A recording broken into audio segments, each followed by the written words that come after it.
خطب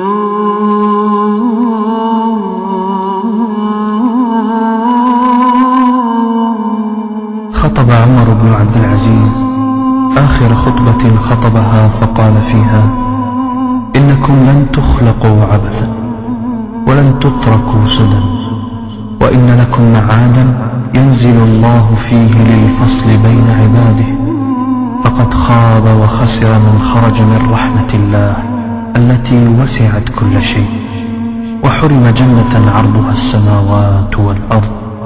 ألا ترون أنكم في أسلاب الهالكين، وسيرثها بعدكم الباقون، كذلك حتى ترد إلى خير الوارثين.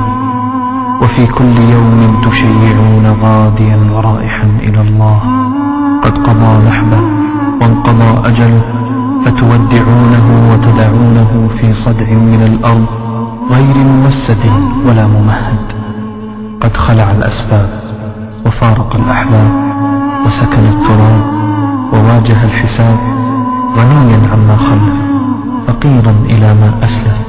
فاتقوا الله عباد الله قبل نزول الموت وانقضاء مواقيته. وإني لأقول لكم هذه المقالة وما أعلم عند أحد من الذنوب مما أعلم عندي، ولكني أستغفر الله وأتوب إليه. ثم رفع طرف ردائه وبكى حتى شهق، ثم نزل فما عاد إلى المنبر بعدها حتى